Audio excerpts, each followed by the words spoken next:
Hey everybody. So it's the morning hours and I have a lot to talk about over the next couple days, but I figured that I would probably take a break from this channel for just a little bit, just maybe 3 or 4 days. But for this video, I felt like I needed to make it because I constantly talk about my problems, my mental illnesses, things that I get depressed over on this channel.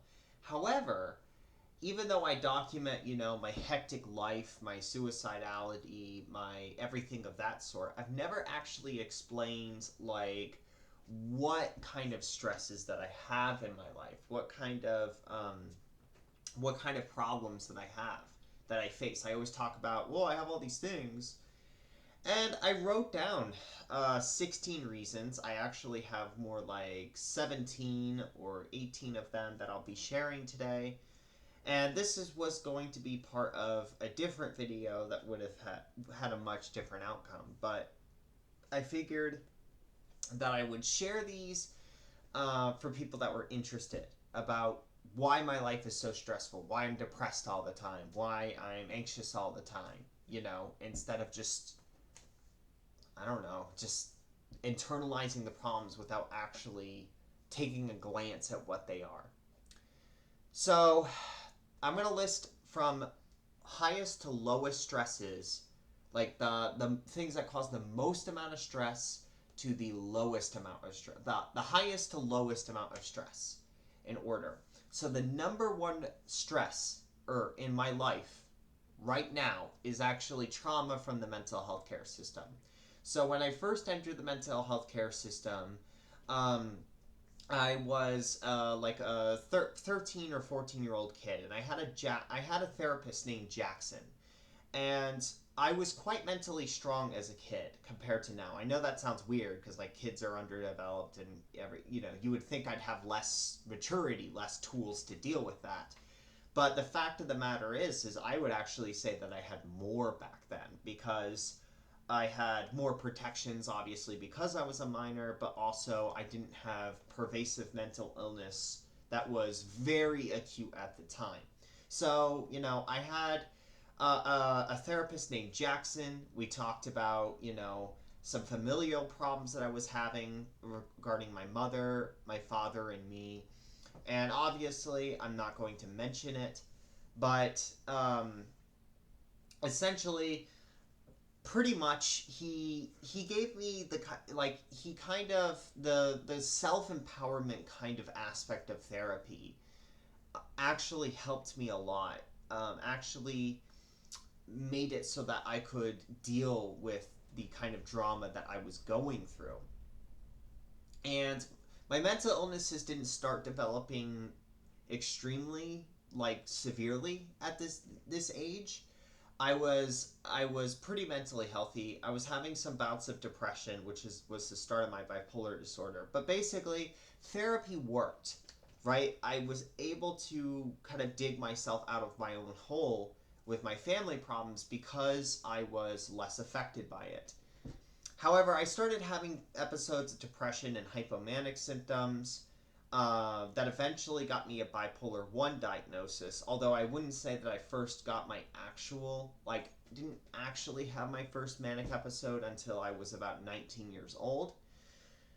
18 or 19 years old, in which case is a requirement for bipolar 1 disorder. So I think I got misdiagnosed at the time and I had bipolar 2 disorder, or should have, until I, had that manic episode and should have that upgrade. Um, Regardless, though, bipolar 2 and bipolar 1 are both bipolar spectrum disorders, so I had bipolar disorder that was developing. And so when I was 14 and I was dealing with some, I was a very young kid in middle school. And when I was in middle school, I don't remember much about middle school or even a lot of elementary, because when I got out of elementary, I was kind of a bold child in like young elementary, when I was young in elementary. But when I was in middle school, I was a very shy, very kind of social loner child. Um, these were kind of one of my dark periods in life, I would say. I actually have close to zero memories of it. because I was so shy. And so I would reach online to kind of, I don't know, date people, kind of seek romance. And there were a lot of bad things that happened. There was a lot of social isolation and loneliness from the fact that I couldn't physically see them. And so I started becoming very, very depressed. And I think this was kind of the trigger for some of my depressive episodes. Um, I didn't really seek help when I had pretty severe depression when I was 14 or 15, because I knew things like therapy existed, but I just didn't really see that, I needed help, or that, people would kind of take this thing seriously. I didn't know much about depression. I didn't really know there was help. And to be fair, I don't think that this help is help. I'm about to dig into the mental health care system.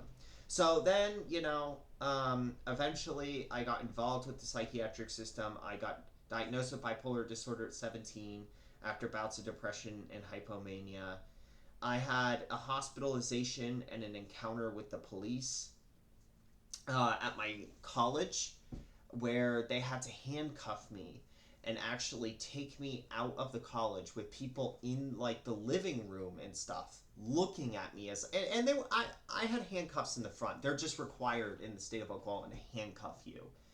um and so I got handcuffed whenever I like called campus police so they could transport me to the mental hospital when I was in first semester in college, freshman first semester. I've gone to two colleges, right? So that was very traumatizing. And this is when I started having like actual experiences with hospitalization, right? So I was actually in a small room without my phone and without TV in an underfunded state mental hospital, because Oklahoma has very underfunded public hospitals. And there wasn't like any therapists or psychiatrists talking to us. And we were kind of kept in like a gate or whatever, so we couldn't get out. Um, and like nobody was talking to us. The lights were out. There were no beds or anything. We were in like a waiting room with chairs. And this woman was going absolutely like ape shit, throwing stuff and telling them they're abusing our rights. And at the time, I didn't really understand it, but now I do. Like, no, this does not help anybody, right? This doesn't help anybody. They technically didn't violate our rights, so to speak, but it's like we should have more ability, more rights than being put in a waiting room with chairs and nothing to do and no communication. My dad actually didn't know where I was at the time, because mental health crises are so like sudden and can be progressed so rapidly. My dad had no idea where I was for a number of hours and was going to file a missing persons report on me, which is another big criticism that I have of the mental health care system. Is, if you're having suicidality, this was actually due to a manic episode, not suicidality. But if you have suicidality and then your phone, goes silent, those people are going to worry about you. Your family is going to worry to death about you. And so my dad really didn't know where I was. He pinged my phone and he found I was in a hospital, didn't really understand. Um, so yeah, like I stayed all night in this room waiting to talk to somebody for 5 to 6 hours. And it was because they didn't have anybody employed, so to speak. Um, and there were a lot of us. There weren't like 20 of us in the room. It was just me and this elderly woman that has been in and out of the healthcare system. So I eventually realized over time through hospitalizations that it just didn't work for me. It was frustrating to explain. It's always one of the biggest problems that I've always had with the mental health care system is it is incredibly frustrating to explain to people all of your problems because they don't know you and it's their first time seeing you. And that is just extremely exhausting when you're already being hospitalized And then you have to, because I get it, right? First time, sure, right? If you're getting hospitalized first time, this is your introduction to the mental health care system, sure. But having to repeatedly get hospitalized, and depending who's on staff, depending where you at, and having to explain over and over about years of problems to them, it is incredibly exhausting. And a lot of these mental health care, or these wards that I went to, were, I mean, they had things like you would get a very limited space.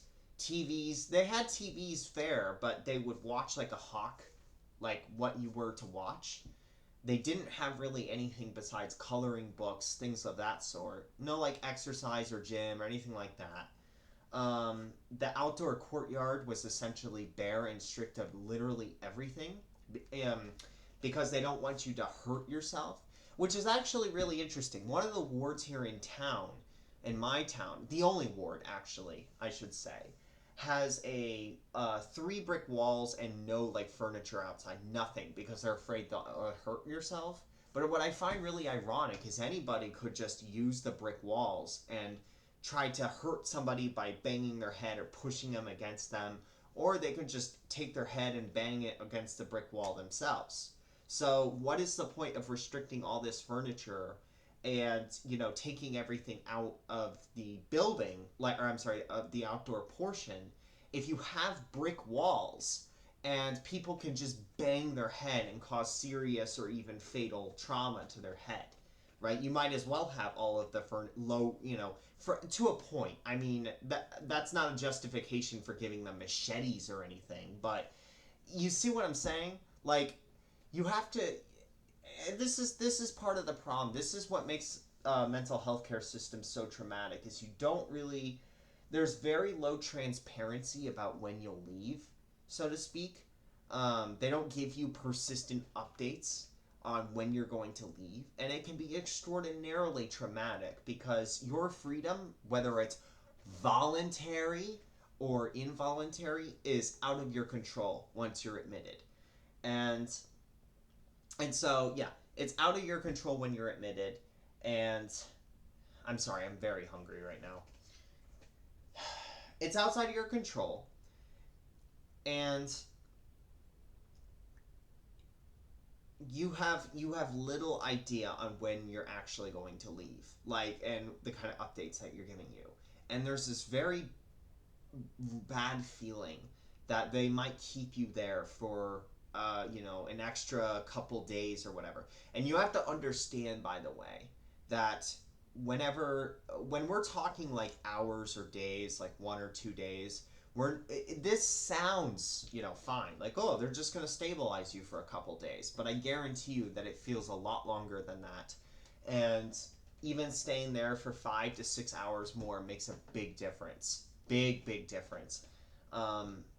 So, if you receive news that you're going to stay there an extra day, if you're in most wards, which are poor quality, like in my experience, it's a big deal. It's a big mental preparation. It's a mental exhaustion. Basically, that, that you're staying in this place where you have literally no rights at all, and very, very few rights, very, very few freedoms. So yeah, that's all I'm basically going to say about that, right? Is the point is, a lot of people say things like, well, the point is to stabilize you. The point is to get you into like outpatient afterwards and everything like that.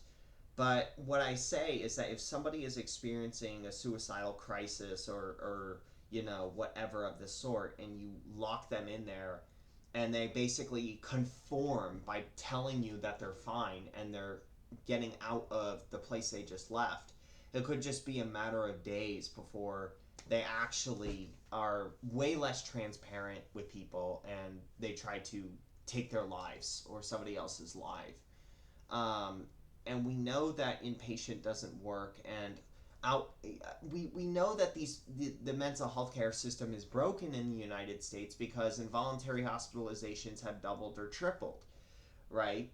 And that's not to mention that the criteria has gotten looser, and for-profit companies are trying to admit people when they have few beds because it pays the bills. The whole system is incredibly traumatizing. If you were to pull Americans on the on what, like, if you were to ask almost anybody on the political aisle, maybe with the exception of extreme libertarians, and even then, if they were that libertarian, they probably wouldn't agree with jails at all. What would you think of private prisons, and if prisons could admit you for crimes, right? And I understand, right? These are short-term stays; they're not long. But you would say that that's dystopian. But that's the mental health care system in a lot of ways, just on a short-term scale, and just because it has the different name of helping people and not punishing people, right? It is a for-profit prison, and it is one of the most dystopian by design systems in the United States. It is. So, and the worst part is that the prison system is, you know, a big political topic in the United States, right? People on the left, even sock Dems, which I'm not, you know, I'm never gonna vote for them. Fuck you. They want reform. They do not like the prison system in the United States, and the problem is that they're not focusing on, nobody really is focusing on the mental health care system. This needs to be addressed because this is a for-profit hellhole. All right. So basically, yeah, that is my experience with the wards. They're extremely ineffective. They strip basically all your rights away. They give you very, very bare, like, tools and things of that sort, which I understand you have to be restricted because some of these people would harm other people or they tried suicide, but it can get contradictory because people can leave more unstable and more suicidal after literally everything is stripped away from them, and the place that they're staying at is complete hell. So, you know, eventually I had a suicide attempt in summer of 2024, and then in December 2025, this is when I had a lot of ward trauma because of things like this. Another thing that I want to mention is that in December 2025, I had a near-death experience on the recliner in this ward in my town, and it's an extremely restrictive one, and you're stuck in this square floor with nothing to do, and you're stuck in this like recliner chair. They don't even give you rooms, so there's people snoring all night, and if you want to nap in like the evening, the early evening in the winter, like I tried to, the lights are on, right? The lights are on, so there's people snoring, there's lights on, the recliners don't recline all the way. You're trying to sleep, your eyes are literally burned because of the lights, right? And you get these dark circles under your eyes that kind of hurt. And because I had an unstable set of heart and lungs, and I wasn't medically cleared, because you don't have to be medically cleared to be in the ward, and I guarantee you the reason why is because they're afraid that people will attack hospital staff that are in there for more aggressive behaviors. And if that's true, if that's a legal rule, like if that's a law or whatever, then it needs to be addressed, because there are a lot of people like me that are not violent, that are not aggressive, that have things like substance use, or well, no, like prescription, like, because I took caffeinated Red Bulls, tornadoed Red Bulls, and mixed it with my meds, right? Like a polypharmacy mix to commit suicide. And because I wasn't medically cleared, I almost died on the recliner, right? And the ward nurses were thinking I was just having, you know, a good nappy poo, so to speak. So it is very ironic how the ward that was supposed to be so incredibly restrictive so that you wouldn't die I actually came in 21 years of my life, maybe with the exception of like almost getting hit by a truck. That would have been instant death. My 21 years of life that I almost died in the fucking place that I was supposed to be safest. That is how you know that it is fucked up.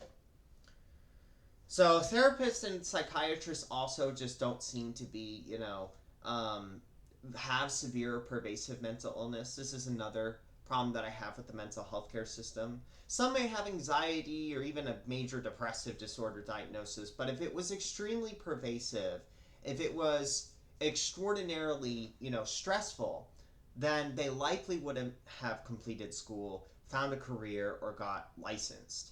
And it impacts the relatability aspect immensely. So somebody is essentially trained to tell you that you need to keep carrying your bucket full of your weight, right? And and it does not know 99% of your life, your experiences, is trained to tell you that you need to keep carrying your bucket, but and I don't like to compare people's problems or the severity of people's problems, so I'll just say this. They don't have pervasive mental illness themselves. At least from what it seems, right? Because they happen to be, high functioning, right? They were able to complete school. They were be able to get a career, right? It's much less likely that they're going to be somebody with pervasive mental illness that's going to have a hard time finding education and income. So when I went on the trail in 2026, I had a series of panic attacks and mental breakdowns, in which I explained in another video, right? And so I did have a suicide attempt in Damascus. The ward there was pretty golden, pretty good. It was a very, very good ward. I think that more wards should be like the one I went to. However, I don't live in Virginia, and I was only there temporarily because I was doing the trail, right? And so, and then I had another attempt in like mile 564 rounded, and I got involuntarily admitted based off something that I did not even say to 988. So they admitted me for suicidality and homicidality because I was trying to catch up to a hiker to kind of like talk with them, right? It's a whole story, obviously, and there was a bunch of freaking out and everything. But they basically said that I was suicidal and homicidal just off the fact that I said, and this, I didn't even say this, that they thought they heard that I said that I wanted to form a suicide pact. Now, I did not actually say that in any way. The 988 operator never actually asked me to clarify if I said, such a remark. I did not say I wanted to form a suicide pact with another hiker. I said that one of the big reasons why I was so distressed at the time was because I was relaying what actually happened at the Stone Lion Hostel. And she said that, and I had to pack my stuff on the gravel, and I got like thrown out by police and you understand, right? Packed, P-A-C-K-E-D, and P-A-C-T sound similar. And this is very traumatic for me because, it just, to me, it's like, can I actually trust these hotlines? Like, okay, because I admitted to the psychiatrist in the ER. I was held against my will at the ER, even though it was voluntary, right? I was held against my will for 14 to 16 hours, bright hallway lights, things of that sort. And this psychiatrist asked me, like, did you say this? And I said no. And it did literally nothing for me. They did not release me. They did not talk to me. They didn't do anything, right? And so you have this psychiatrist. I told her no. The person on the phone that was on 988, did they ask me to clarify at any point? No. In fact, they hung up on me. And then when I tried calling them back, they said the agent wasn't available, right? Like, if that's not, kind of worrying, Like, why would you hang up on somebody that's having a mental health crisis, right? Like, maybe I would understand if I was quote unquote homicidal to the agent, which I wasn't. I was never homicidal to anybody, but I wasn't even that. So they hung up on me, and then they used something against me that I never even said, had to be search and rescued off the mountain by sheriff's office, clarified what I meant to them, and I still got placed in the ER and had most of my rights violated, and my medicine was not administered to me correctly. So that is a big source of trauma for me too, is the fact that, and it's a mental struggle that I have, because now I know that I cannot trust 988, because I don't know who I'm talking to on the other line, because they're more interested in checklists and things of the sort than actually addressing the root of my problems, and because they can really put me in for any reason, right? If the operator heard me say this, and I never actually said it, who do you think they're going to side with in court? Someone that has a mental illness, or and not, 988. They're obviously going to side with 988.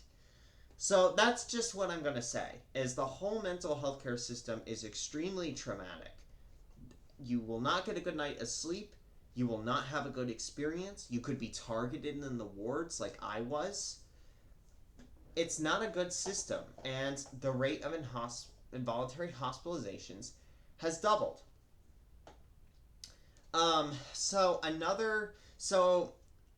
Yeah. I have been trying to find therapy, particularly dialectical and cognitive behavioral therapy. However, I've had significant troubles reaching out to therapists that actually want to get back to me.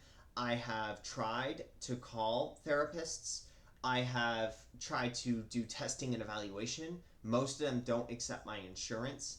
I have tried. I have tried a lot of things, and I'm not able to get therapists.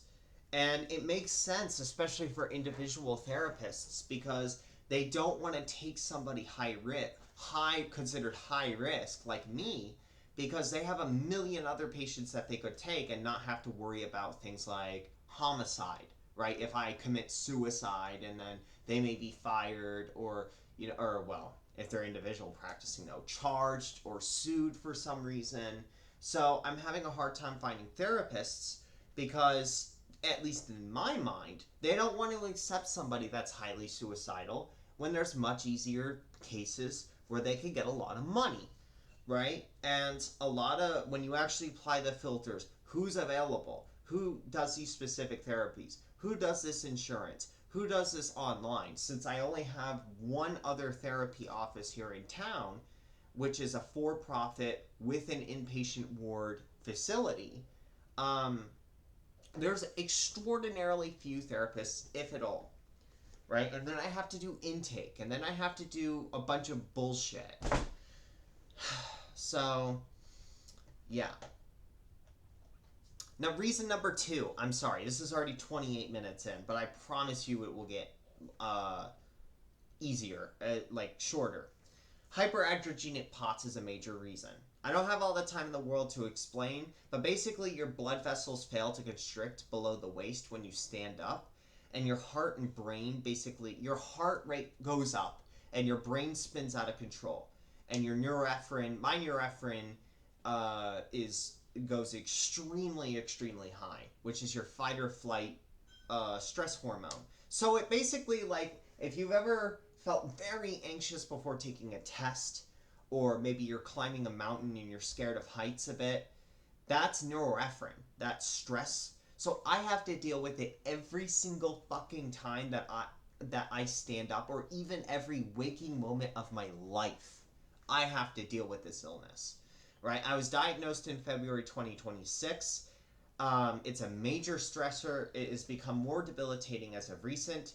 I started having hyperadrenergic POTS in my teen years, when, I noticed in scouts, for example, that I would have a very hard time standing up still, which, by the way, POTS, when you walk, can actually, for some people, be better than just standing.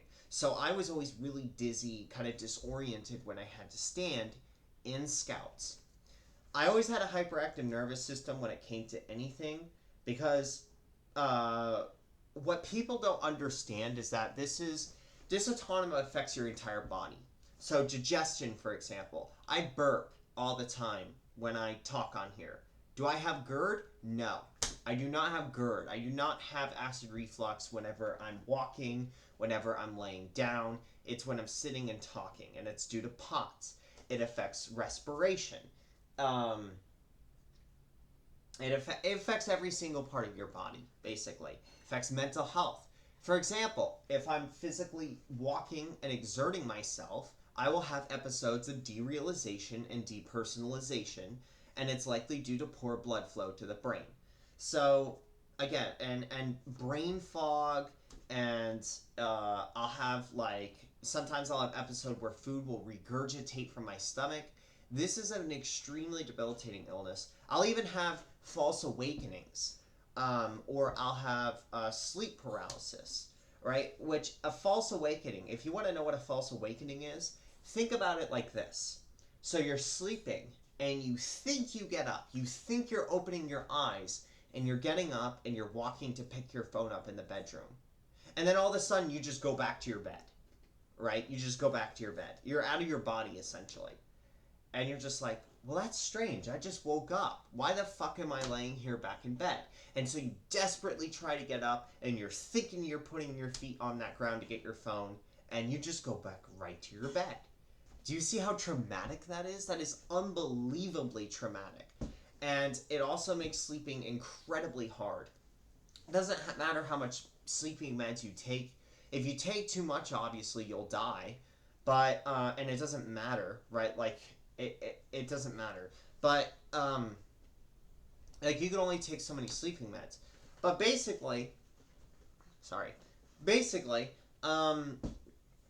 your sleep is completely disruptive, and a lot of times you'll try to close your eyes and you'll be in a zombie state because your mind is surging with neuroepinephrine. So, it is extremely debilitating. The other day, and this was not yesterday. Yesterday, I have a story for you guys, because yesterday I almost fucking died. But a few days ago, I went to the lake, and I walked, and my heart rate, just from walking on an 80-degree day, with a little bit of humidity, I had 180 beats per minute heart rate, and it was very dizzy when I got back. 5-mile walk was a very easy, flat walk. Hyperadrenergic POTS is incredibly debilitating. Reason 3, because of my friends and my family. So this is reason 3 for why I'm so distressed, right? Because I deal with chronic suicidality for so many years, from all the other reasons I'm going to mention, my friends have gotten pretty worn out and strained, and they're a big reason why I have any joy in the first place, right? And so, because of my pervasive mental illness, I have great fears that they're going to leave me, in which my traditional support structure, besides the faulty mental health care system, will also be wiped away as well. And it's very distressing because I feel like with all my other problems that the tightrope is basically being pulled away from me no matter what happens, right? So this is a big stressor in my life, is that I have friends like, if you're watching this, Lunar, that I think that might have to, and I mean, it's not on them, right? It's not that they're a bad friend, it's that they can only take so much, right? And they have, they have to get by too, right? And they can't sacrifice all their time and mental energy and focus on me, worrying about me. But this is a big stressor in my life, right? That is another reason why I'm incredibly stressed. So, another thing is that it's extremely hard whenever I make a new friend, for example, or I see a family member that maybe I haven't seen, and I have to explain to them, just like the therapist, that I've been through years and years of shit, right? Trauma, mental episodes, things of that sort, right? And so that's also very frustrating. And a lot of them don't have pervasive mental illness, so they don't understand that in some ways this feels very progressive. And I would say it's progressive because we know by neurology that these are progressive mental conditions, or can have pervasive mental illnesses can have patterns in which they cause damage to the organs. And people will say, but the brain can repair itself and create new neural pathways, and that's true. But other organs can also heal themselves as well, right? And so, I get very frustrated when family doesn't understand that, that why I'm suicidal, right? And they believe that I'm just this first time, I have a lot of stress on my mind, and suicide's therefore a temporary problem, a permanent solution to a temporary problem. And it's like, that's not how it works. That's not how my life is. So, reason 4 on why my life is so stressful: my mental conditions themselves and associated complications. So, in addition to bipolar disorder, that's already gotten progressively worse. Um, uh, I've also had, I've had depressive and manic symptoms because of bipolar disorder. I also have generalized anxiety disorder. That's extremely severe. I have ADHD. I have an unspecified form of OCD. I have insomnia, right? I have a physical disability that affects every single system in my body, right? And so, I have a very complex, and this doesn't even include things like PTSD, personality disorders, or even, I guess negative personality traits and dissociative disorders that I need evaluated that I can't, because most therapists, the testing won't accept my insurance as a lower income individual, which is really, really interesting, because a lot of people with severe mental illness that need these diagnoses the most, that can't afford normal insurance, that have low incomes, are not able to get the testing and therefore medication and legal shit that they actually need, which is unbelievably infuriating. So, yeah, I've tried a lot of medicine combinations and things of that sort to absolutely no avail. I've almost been arrested before because of my mental illnesses, and mistreated and trespassed from properties unfairly. I've been searched and rescued off of mountains, and as time has gone on, more and more of these complications have been occurring. And what really bothers me is I do think that perhaps one day, because I have depressive and manic symptoms, that's just a reality in my life, that I may end up in a very complex legal situation, or there'll be some complication, and it's not suicide. It's not just suicide. It's all these other things. So, another thing that's very stressful is autism spectrum disorder. I would say over time that my autism has gotten more pronounced, and I can only describe what feels like damage to areas of my brain, especially due to mental illness. And autism can change in severity over time because it's an extremely dynamic condition, or at least it can feel that way. And they say that people are actually understanding nowadays of the condition. But when you're online and socializing, 99% of the time, unless you have an extremely good friend or peer group, they're not going to understand that you have autism. If you say something that's rude, or if you say something that's, one of the biggest things that I hate with autism, and this was a video when Astra's Corner was quite young as a channel. One of the things that I mentioned is that neurodivergent servers are for people with high functioning neurodivergency. So the vast majority of people, remember, basically all the mental illnesses and everything are on a spectrum. You have people that are mildly affected, and you have people that are more severely affected. And it just so happens to be that the vast majority of the population on almost single one of these measures are in the mild to moderate category, right? So when you have somebody that has autism but knows the social game, so to speak, or that has bipolar disorder that can control their impulsivity and what they say on public servers. When you have somebody that needs more kind of support, needs more resources, may say something that offends somebody, they get chased off the server, right? And other people don't really understand or don't want to understand that this person that has, more severe autism or more severe bipolar disorder that might, cause some impulsivity issues, they fail to understand that it's all relative. It's all relative. They fail to understand why they are the way they are, and they think that they should be at fault for that, right? It's all relative. So these neurodivergent groups exist because neurotypical individuals are, they feel like they have this problem with neurotypical individuals. Okay, so that's cool. But then when somebody else is lower than the vast majority, or not lower, so to speak, but needs more needs, so to speak, then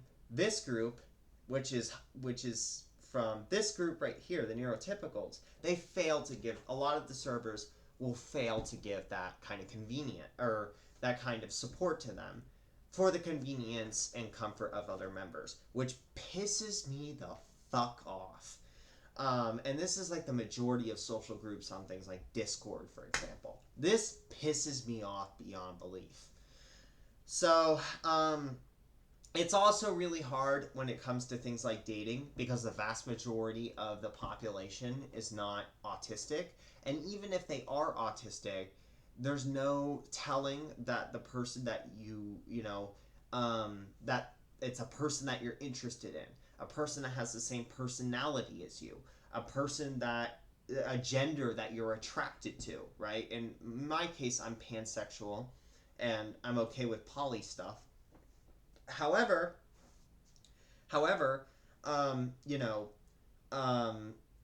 it's not like that for everyone, right? And again, there's all these other things that I mentioned, and when people with autism only make up about 2% of the population, so, probably more than that as we're developing better diagnostic tools for these things, 2 to 3% of the population, you'll find that outside of that, it is very hard to date. And it's also things like, there's like, I worry about, this is a big stressor, right? You worry about, ADA says it's against the law to to deny somebody employment just based off the fact that they're autistic. But honestly, like, if you're going to settle for like a management job or something of this sort, most companies are just not going to hire you, and they're just gonna put it as, well, we think this candidate's the best fit. We think that they can represent us better, right? And so, I have a feeling in my life that because I have autism, when I sit down in the interview room at anything but a Walmart, they're going to look at me and they're going to say, well, okay, we think that this person will be better with handling the customers and everything like that. So let's give them this $60,000 position job and not Astra. So even though the ADA says, that you can't discriminate on employment for somebody that has autism, in the real world, it's like much harder to enforce, much harder to prove. And if you really want to go sue them, for example, first of all, it's going to be hard to do that. But guess what? You have to have material conditions, right? You could get a public defender, sure, but you have to have money. And so if you can't get a good source of income or a good source of money to even afford a lawyer to fight the corporation that's not giving you your job when you're qualified or whatever, because you're autistic, then you have a very low chance of winning, right? Compared to this corporation that, may have millions and billions of dollars and could just paper you out. So, I think intellectual giftedness, for example, is another reason, another stressor in my life.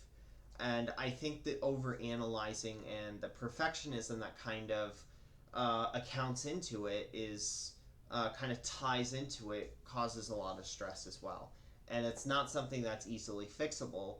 It's just you're in a certain area of the curve, and so it causes a lot of stress. So I went to here's another reason. I went to the University of Oklahoma. This is freshman first semester. That's it. That's all that I went to the University of Oklahoma for, freshman first semester. And I was really looking forward to college as a meteorology student and hanging out with the other meteorology students there. This is what I'll say about meteorology. It is one of the only, I'll say computer sciences too, but it is one of the only degrees where freshmen coming in more or less know the material, right? Because a lot of the meteorology students are on social media, right, before they turn 18 and go to college and finish high school. They know what storms are. They know how storms work, right? Obviously, that doesn't get them through calculus 2. Like, that's not how you solve an integral, knowing how a storm works, right? But you understand the core content itself.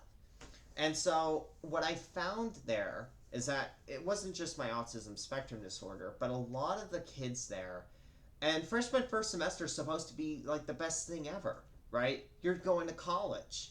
You're supposed to make friends. I'm not saying that you should be a partier. I'm not saying that, you should not focus on school at all. I mean, I think that focusing on school is the main reason why you're there. But I think that freshman first year, you should freshman first semester is kind of a celebration, kind of a transition from high school. And what I found is that many of the people in the meteorology department, many of the students, for example, would exclude the kind of outsider group that didn't really have an establishment in the field. So, if you have a social media account, you've been storm chasing before, and you make posts about weather and it gets views and attention, and you're in that inner circle, I find that many of them don't care to explore outside of it. They already have their established friend groups. And so there were me and a couple other students at the University of Oklahoma, and these kind of people, they had their inner circle, and they didn't really want to let anybody else in because they already have they're not interested in somebody that doesn't know as much as them or hasn't storm chased as much as them. I was actually a meteorology student before I was a stats student. Now, that's a really big stressor because if you don't have that kind of group of friends, like that group of meteorology student friends, then it's really hard. It's not just hard socially, knowing that basically they don't care for you and they're only talking to other people with 10,000 Instagram followers that had a picture of the latest tornado emergency or whatever.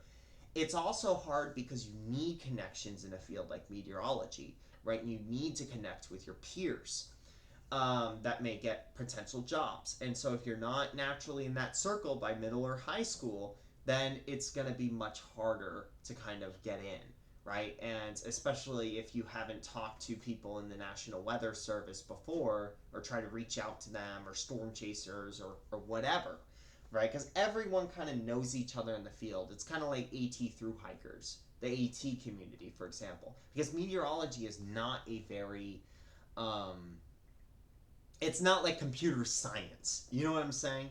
So another problem that I had is that when I was a meteorology student, this was really before AI, the whole AI bullshit. Because this was 2023 and AI was starting to come out. Like ChatGPT was starting to come out. But basically, like, we weren't as concerned as today about it. And what I found is that when I looked at jobs, there were very, very few jobs in the National Weather Service.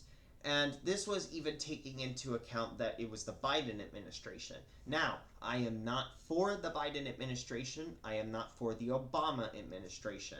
Both of them have done things like massive ICE deportations, Middle East interventions, right? Or um, interventions in other parts of the world. For example, Biden with the Ukraine Russia conflict, right? Which um, I think they're both reactionary. Basically, yeah, I'm not for the Biden or the Obama administration. I'm not for the Democratic Party. I will never vote for them again, and certainly not the Republican Party either. But essentially, you have to live under the reality of the administration. The Biden administration was more friendly to things like public government jobs.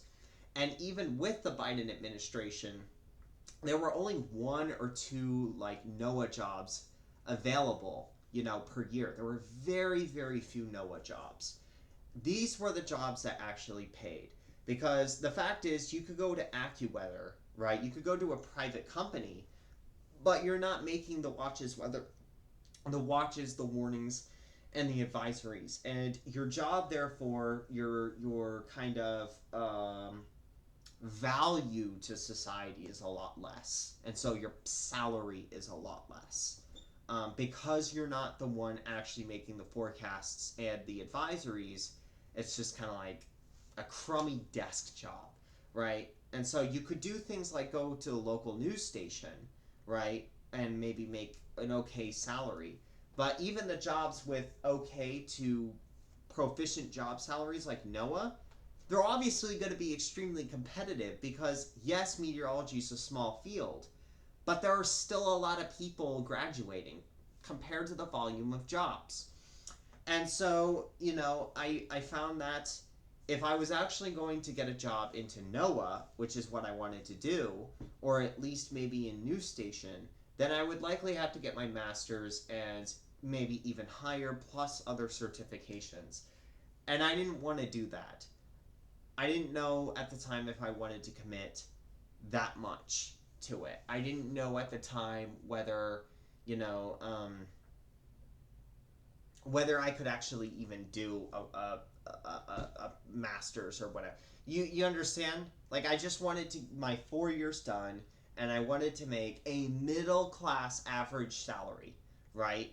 Maybe 50, 60, 70,000. I didn't want to work a crummy desk job making $35,000 a year at AccuWeather, doing basically nothing but sitting on a desk, and seeing that, oh, okay, NOAA just issued their fucking heat advisory. I should make something. So yeah, I think that because meteorology was a life passion for me, I was so passionate. My friends that knew me prior to 2023, when I started losing interest a bit in meteorology by 2023. I mean, if there's like a high risk or a moderate risk, obviously I'll pay attention to it. But people know that it was my passion. I was extremely excited about it. I have a bunch of weather radios, and I'd make videos on Facebook about them, and it was a passion of mine. And because I now had to pick a new field, I lost a lot of kind of what I wanted to do. Lost a lot of my soul. Astra lost her soul because of that. Because of the way that the meteorology community kind of was towards me, and because of the way that the dynamics of kind of how it worked. I would tell you that as of right now, I would be shitting myself if I was in the meteorology department right now, because the Trump administration is obviously not super favorable to government jobs, which is what NOAA, is, where all of the good stuff is. So another reason, and this is a big reason for why I have so much life stress even to this day, is kind of trauma. So I used to be in Boy Scouts as a child before they opened up to girls, which is glad. I think they should be open to all genders. If you're a boy, if you're a girl, if you're non-binary, if you're trans, if you're gender fluid, it doesn't matter. I think they should be available to all youth and all leaders, right? I think that So basically, I identified as a boy at the time, right? So I was allowed in Scouts before they opened up to everyone else. But essentially, I had to move states because my father was going through a lot of stresses at his job. And so I'm not obviously going to list where, but we moved a few years to the northern part of Virginia. This is not connected to the AT, by the way. I live in Oklahoma now, but for a few years I actually did live in Virginia. I lived in northern Virginia, in the Fairfax, Burke area, and so I had to move states because my dad found a job opportunity, a very good salary, even though Nova is higher in living expenses. He got the job in December 2019 or something like that, early 2020. Can you guess what was happening at the time? COVID. COVID hit. So basically, we didn't actually. So here's the deal, right? We thought, well, we need to move to Virginia because my dad has to. There was no virtual options, right? And so we had. I grew up in a suburb north of Tulsa for almost my entire life. All of my childhood friends, a few of my family members, um, every single place I knew, every kind of part. This was my childhood, my entire world. And we had to move because the workplace was, his workplace was crumbling, right? So we had to move for this kind of government job, and it was a partial term, like it was a temporary job, but it paid extremely well, right? And so I had to rush and get my Eagle project done. And I got Eagle at 15 years old. It was not because my dad was strict, you have to be the best and the fastest. It wasn't because, it's not even because I was competitive. I didn't care about being competitive compared to the other boys at the time. I just cared about having a good time with my friends. It wasn't about, how much badges I can earn. And I did it because it was fun, right? I was able to get the palms because I found merit badges to be fun, right? Things I like doing. But because of this, we now have to move. I wanted to get Eagle Scout with the troop that I kind of was with for a couple years. And so I eventually had to say goodbye to my friends, and we moved to Virginia. And guess what? Lockdowns happened because this was 2020, right? We moved in like March 2020 or April 2020. Obviously, I was starting with a new school. Now you might be wondering, actually, I think we moved in May 2020. I actually didn't have to finish my school because, like, in Oklahoma, they made like a rule. Like, if you had a certain grade in a class, you just didn't have to do the work. So I just said, you know what? I have like 105 in Algebra 1, so I'll just not do that. So, I'm sorry for unnecessary backstory, but you could basically guess what happened, right? It turns out that we never actually had to move to Virginia at all. We could have stayed at my childhood house with all my memories, friends, everything like that, because for the rest of the term, for all of the term that my dad was at, it was virtual, and they were not going back in person, right? And so that hurts immensely when you know that it's something that you did that you never actually had to do. And on top of moving to a new place, a new townhouse, which was much smaller, in which case I had no way to kind of, because I was in lockdowns, I had absolutely no way to go outside or to visit my school or to go to any places, meet any new people. This was extremely hard on me. This was incredibly hard on me. And on top of that, right, like my friends back at home in Oklahoma, and again, I don't want to get political here. I agree with the lockdowns. I understand the lockdown situation. I do. However, because of public safety at the time. But we have to live with the reality, right? My friends were able to go back to school and they were able to like talk to each other and hang out with each other at a much earlier time than when I was able to. And so with all things considered, this was extremely painful knowing that I basically had to move schools and meet all these new people, and or I'm sorry, I had to do everything that I went through everything that I had to, and it never had to happen that way. Never. So that caused a lot of problems. Here's another reason. This is reason 8. When I was 15 or so, I had stayed on a server in Discord, philosophy and thinking server, and during my time there I got groomed by an older individual. I was 15, they were 19. Because I was 15 at the time, I would have political and social debates, and I would change my political views, and I had some extreme views, and I would be mocked of and made fun of it for it. And I said things in there that I really regretted, and I was extremely scared that it would be used against me. I thought that the things I said were screenshotted and they were kept in a folder. Like, there were people that were, and there were things that were offensive or rude or whatever because I was trying to be funny.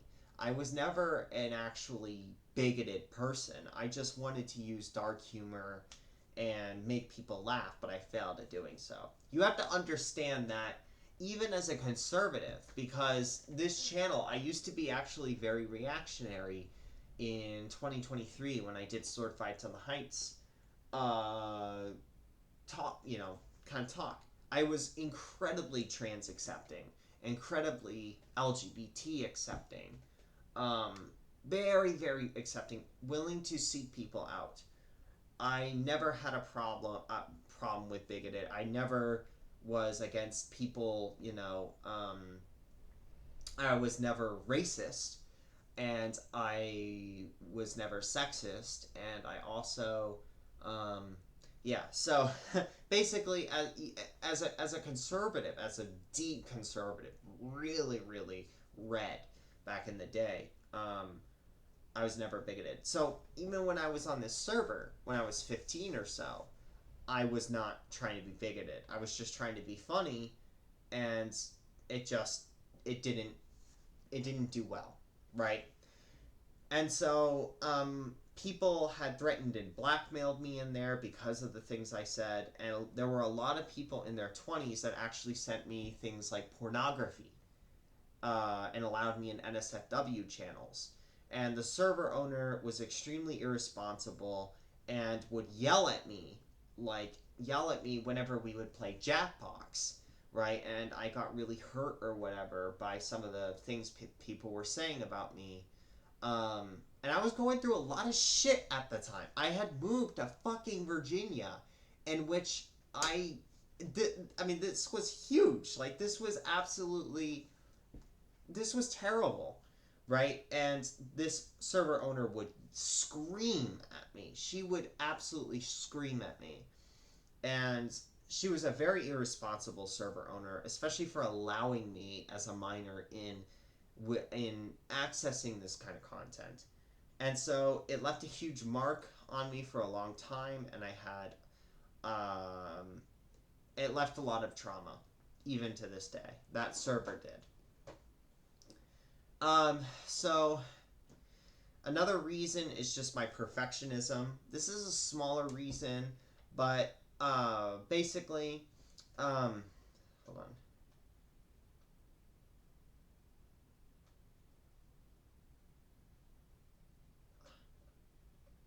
I'm sorry.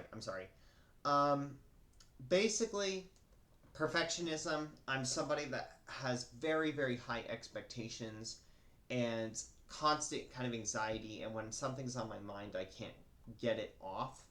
And so, this is just one of those mild reasons. Um, I want to say something in here in which I don't I don't actually think I mentioned. So when I was 14, up until 14 years old, I was straight. Since then, I've never been straight, but I was straight. And then I started realizing that I liked boys when I was a boy at the time.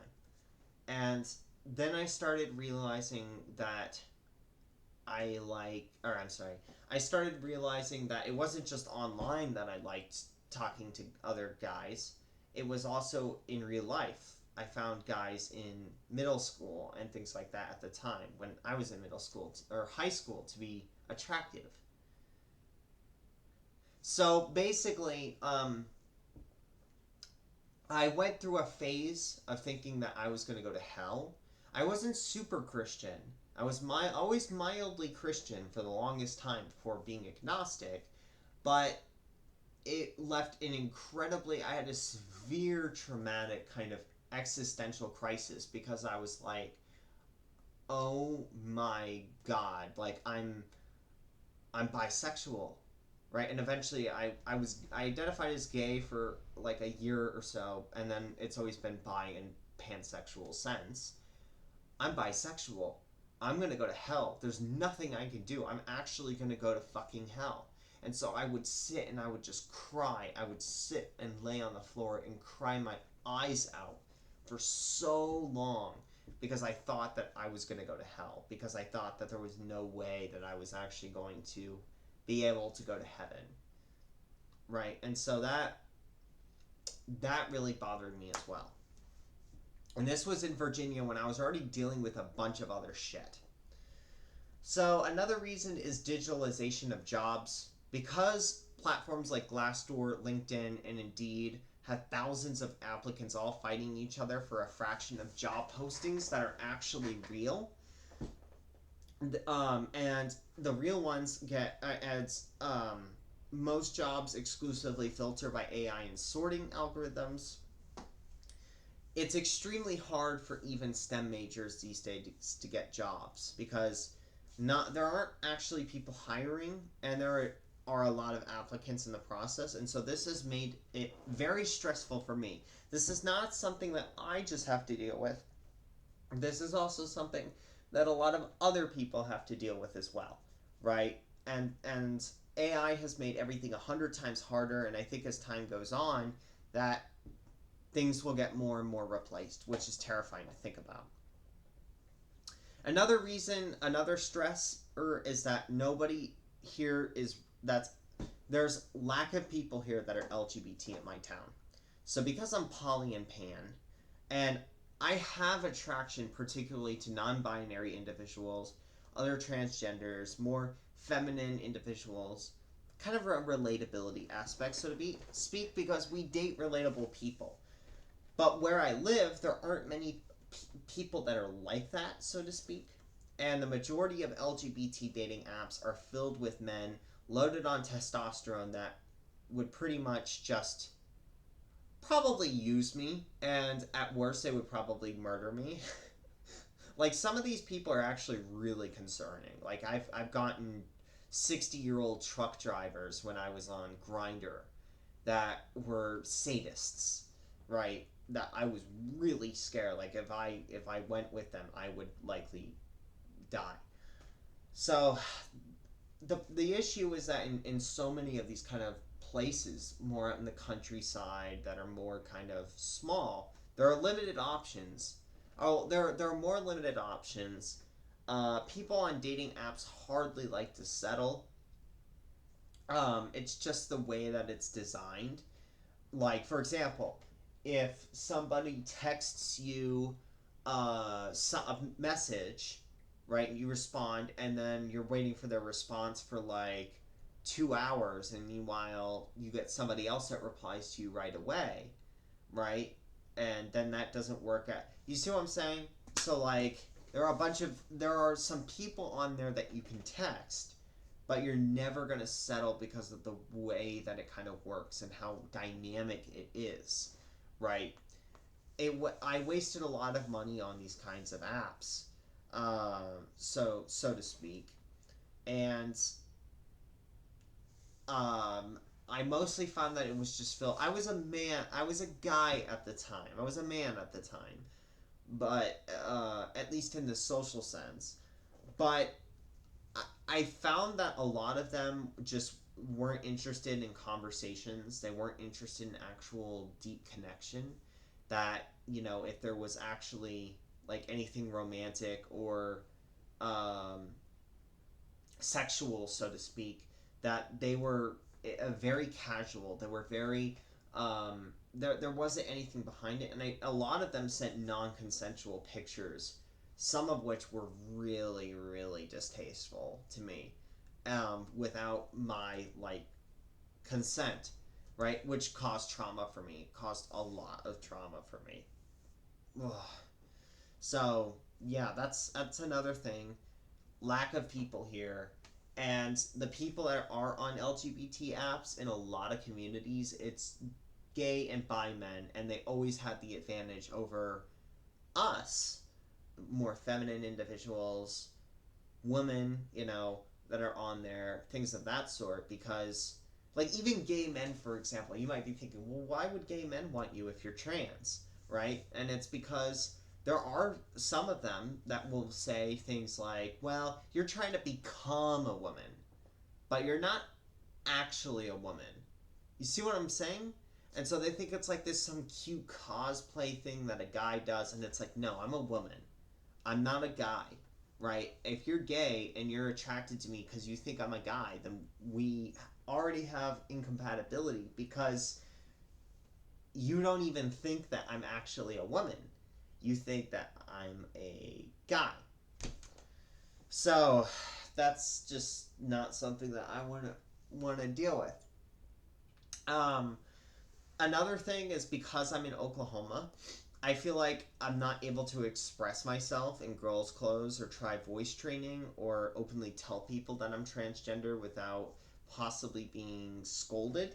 I have family or friends here, I should say family, that are like this. If I'm out on the streets for any reason, that I could get verbally harassed or assaulted.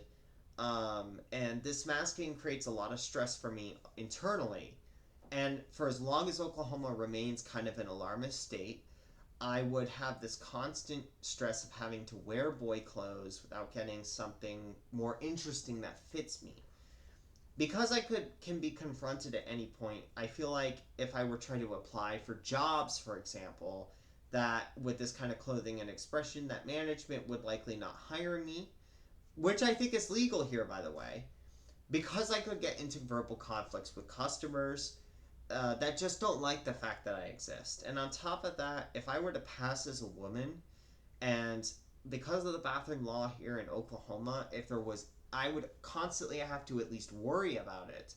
But if not, if I don't worry about it, I'm sorry, I would have to at least worry about it if it didn't happen, and if it did happen, I could have verbal confrontations or police calls. So, for example, if I'm a woman, and because the law in Oklahoma is men have to go into, like, assigned male at birth has to use the men's bathroom or whatever, then if I am, like, if you cannot tell that, now you would be able to tell most likely because I'm 6'1", right?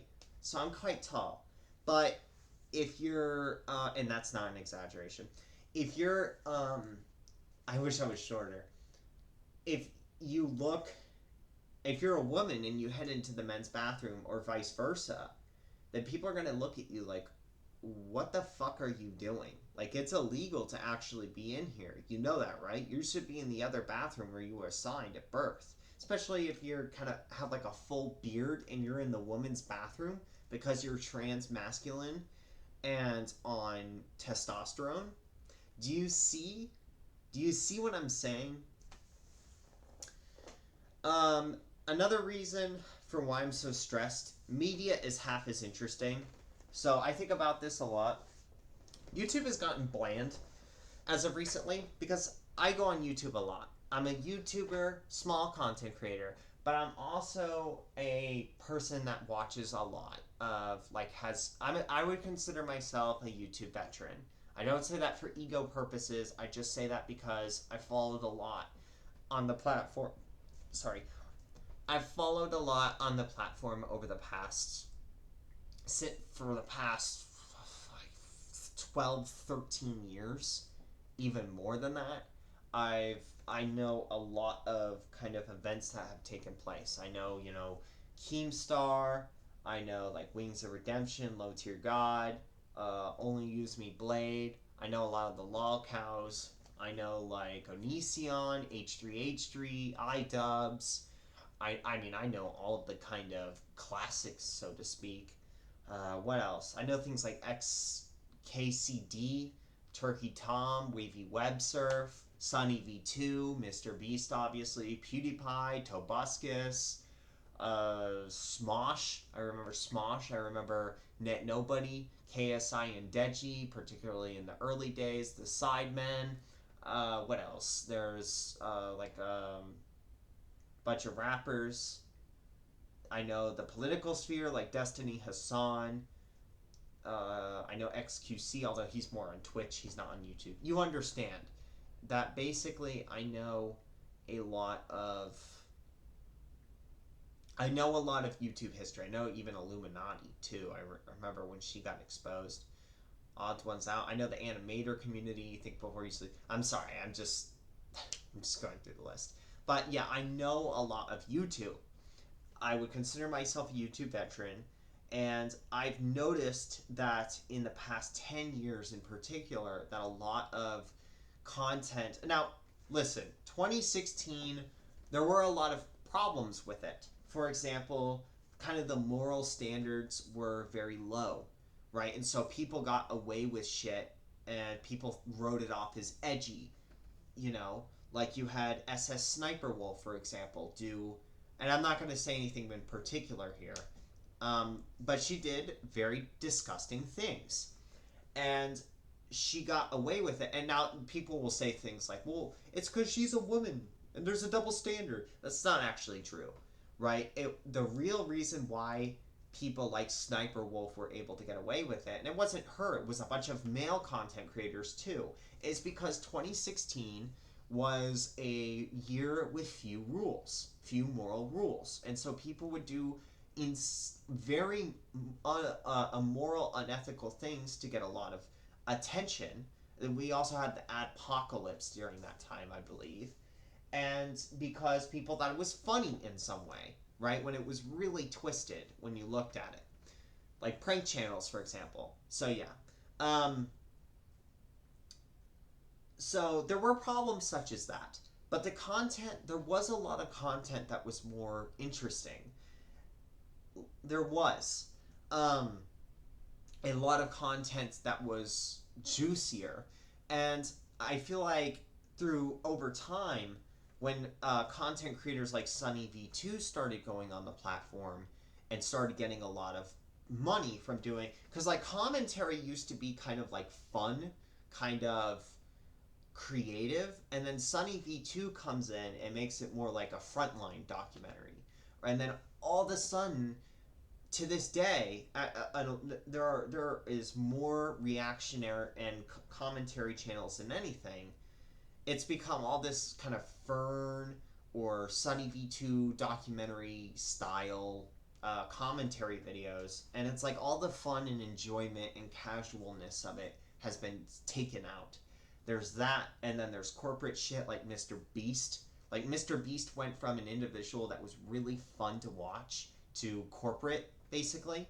And there's just really nothing else in between besides documentary-like things, and Mr. Beast, and then slop, like AI slop, and just slop in general, right? So I have found that there is a large section of YouTube that is now missing as a result. And then there's the podcast industry, of course, that is blown up as well and has taken a chunk. So I found YouTube media to be half as interesting. What about TV? Well, TV has died over the years. When I was growing up, South Park, Family Guy, American Dad were at their fucking peaks. Maybe a little bit past, like early 2000s were kind of the peak for them. But they were, the gum had some sweetness to it until like late 2010s, 2020s when it started getting really lame. And a lot of like the kind of interesting game shows and things of the sort started to go downhill or stop entirely as well. So things like TV are not being watched as often. They're not as interesting. You know, it's just a lot of the shows that I grew up with, or a lot of the shows, as especially as corporate has become more aggressive over the years. They have reduced quality and tried to basically cut corners for the sake of making money in some way, and it actually makes the show much worse, and nobody likes it. So yeah, it's not just YouTube; it's TV as well. TV has gotten bland, in my opinion, very bland, and the shows that are on that I grew up with are now like they're old. Sorry, my nose itches. And YouTube itself is bland as well. So reason 13 is the town that I live in is small. There's not really much to do in it from the college itself. So outside of where I live, there are no towns or cities where you can bike to or take a bus to, or you can have a nice dinner, right? With public subways, with art, with community, with like pools, with a beach maybe, right? It's not like that, and of course no beach because it's Oklahoma, right? There are fields outside of my town, and it was not even close to the place that I grew up with in terms of quality, the quality of stores, the quality of things to do. I don't even think we have a park here, right? There are limited options as to kind of where you could go or what you can do, so to speak. The fact itself that there's only one real therapy office here in this town is very dystopian by itself. And so there's not really any interesting neighborhoods or sites to see. Like I used to bike all the time when I lived in that other Oklahoma suburb when I used to live in it. I used to bike.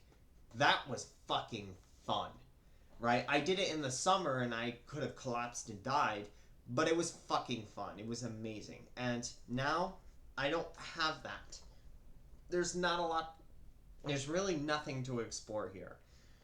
And the college is not even top quality either. It's much better than the University of Oklahoma, for example, but not really.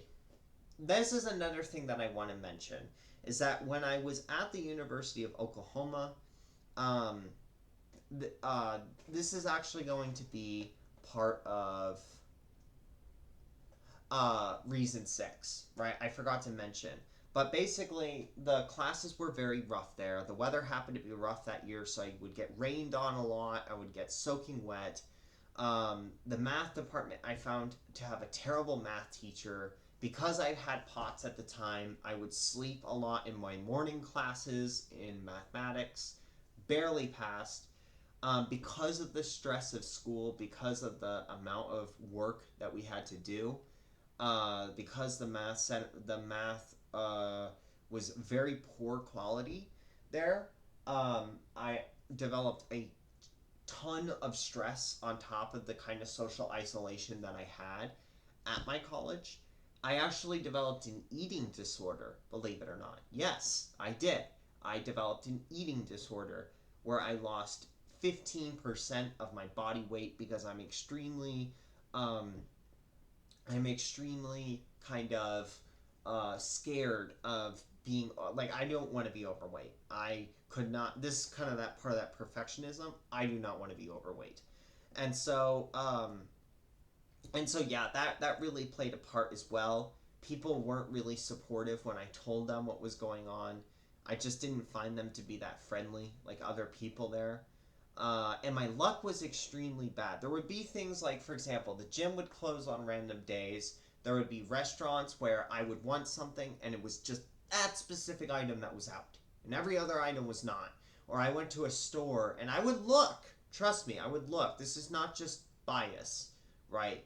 I would look and every single flavor of what I wanted, or I'm sorry, the flavor that I wanted would be gone, but every single other flavor was available. There would be vending machines, and you have to walk to Norman, which is like a mile and a half away, and it was really, really rough weather-wise and when I was in fall semester 2023, and really cold. And I would I would need something from the vending machine, especially because I had an eating disorder. Because even when you have an eating disorder, like there's only so much hunger that you can tolerate, so to speak. And so you eat some. And so I would go to the vending machine and I would try to get something, and it would be cash only, or it wouldn't work at all. It wouldn't take bills. And so, except for DoorDash, of course, I would get really fucking pissed off, right? My luck was terrible. I would run out of battery on my phone, and because you need to, like, put your phone up against the sensor to unlock any doors in the college, which is really fucking annoying too, by the way. Um, it was, it was a nightmare, so to speak. And like I would get locked out in the cold, when I was doing homework at 2 a.m. and needed to go outside for a moment for some reason. Also, I want to note that the other meteorology students there, when I was having, because I had mental illness at this point, and it wasn't super severe, but it was getting severe. Um, they would call the police on me for things like suicide, like thoughts of suicide or being angry about something, and the police would come, armed police would come to me, and I was thinking to myself, like, oh shit, I could get arrested for some reason, or I didn't really know that they could put you in a mental hospital, because they could have drove me into the mental hospital. But basically, instead of talking to me, and this would be different if I was doing a suicide attempt, an active suicide attempt, right? But like I'd just taken a lot of stuff. But no, this was over suicidal thoughts, right? Thoughts that need to be addressed. And they, instead of spending the slightest bit of time to try to, because here's the thing, if you're going to call the police, I get it, nobody has an obligation to help you, right? Naturally, nobody does. Nobody has, unless they promise you, or unless you're a friend to them, and like a friend to them, and you're just kind of ditching them, for example. Nobody, like, these people did not have an obligation, but they took time to call the police on me when I was having suicidal thoughts, or I was having kind of a mental breakdown, instead of talking to me, instead of trying to make it better, right? Instead of at least telling me ahead of time that they were going to call the police on me. They instead did the most lazy thing ever by calling the police. They took time out of their day. They could have ignored it if they couldn't help. In which case, that doesn't make you selfish. If you cannot help somebody, or you think that you will make it worse, it is not selfish. It is actually selfless to not interfere. But they did. And they called the fucking police on me. And that was very traumatizing as well. And when I had my manic episode, because I had a manic episode in December 2023, like I mentioned, every single time that the dorm hallway would open, I would peek out because I was manic and energetic, but I was paranoid that it would be the cops that would take me away, because the cops would just come and show up and talk to me, and I had no fucking transparency or idea whatsoever about it. So I developed a lot of paranoia and trauma based off that. So yeah, that's just more shit about the University of Oklahoma that I had to talk about. Um, and also, when it comes to my town, I also have limited transportation as well. Uh, but yeah, that's just a side note about my town. But yeah, I hope that gives more information about University of Oklahoma. Reason 14, my morale in fighting mental illnesses has significantly eroded over time. This is because of individuals like Etika, like Rectful, like Lottie, For by the way, the whole thing with the Lottie thing, there's this person named Hercub that is like, I don't know, making like videos trying to say the whole thing was fake and everything like that. Just want to say fuck you. That's it. Fuck you. Let Lottie rest, please. But because there are individuals with bipolar disorder that, that I followed, like FouseyTube. FouseyTube is not gone, however, has gone mentally really, really downhill.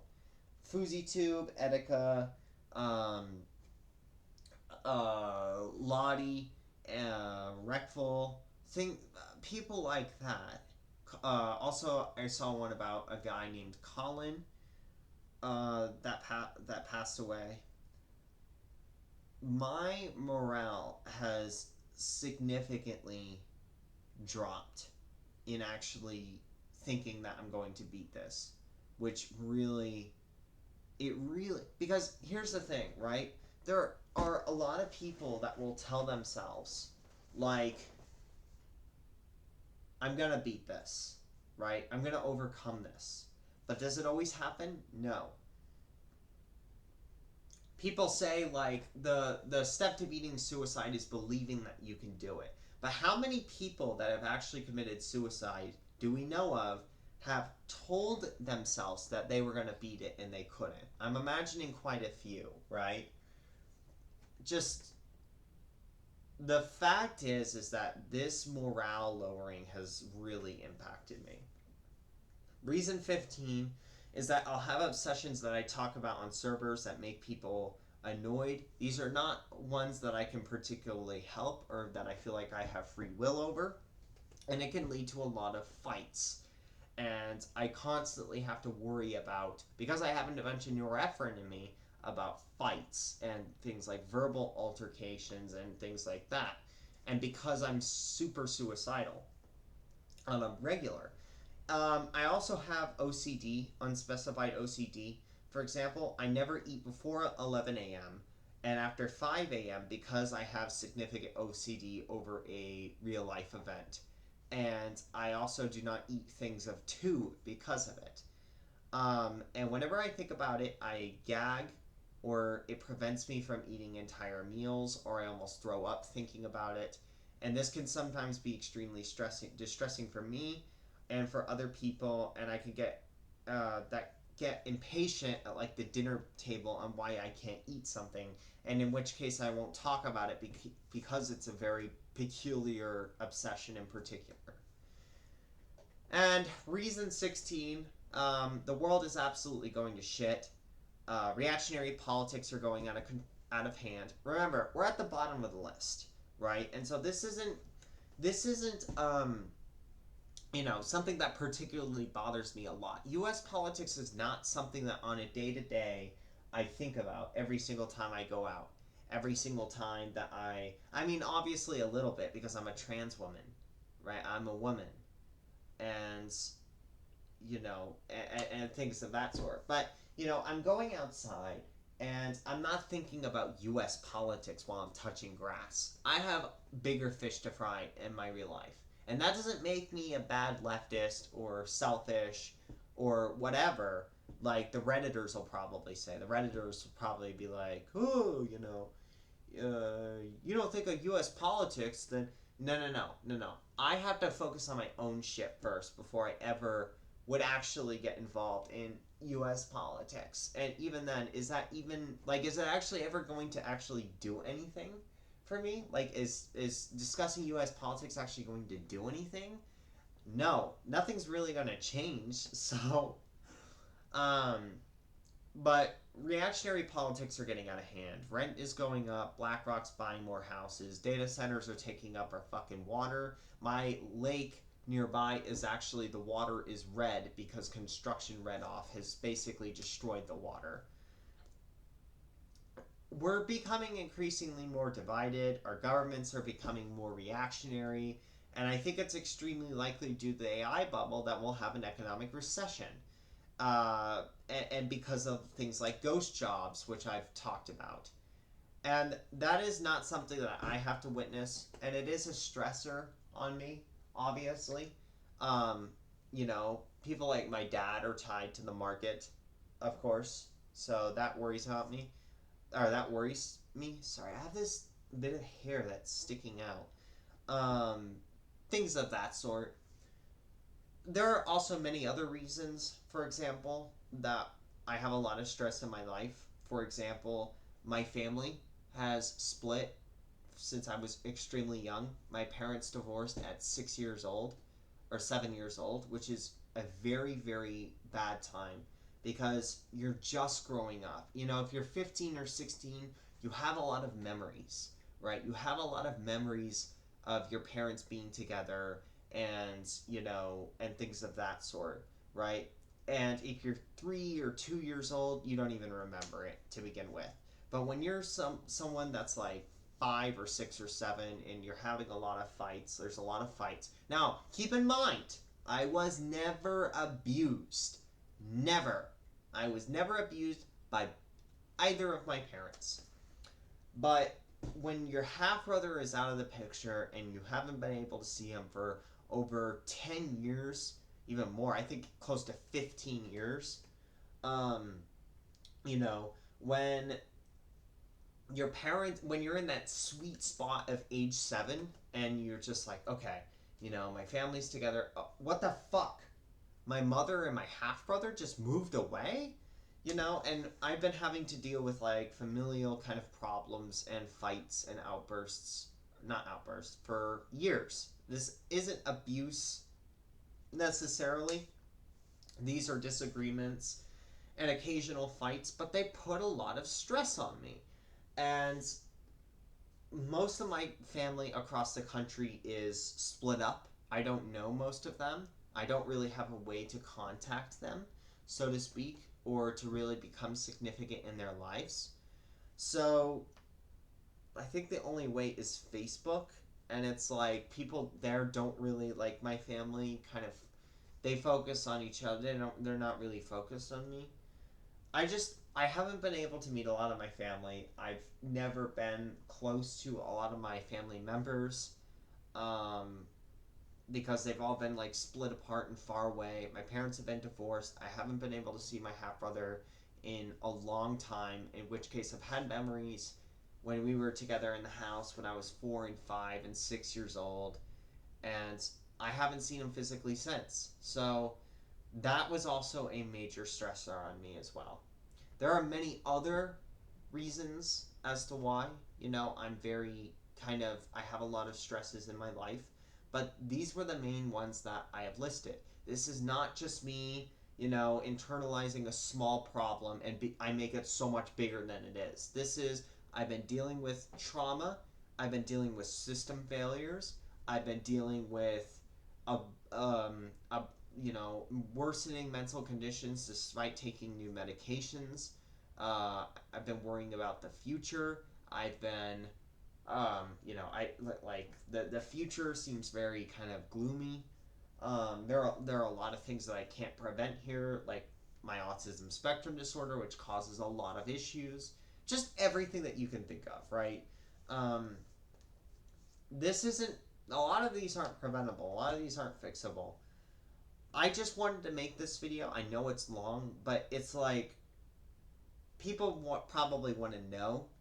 These are all of the major stressors in my life. Anyways, thank you. Goodbye.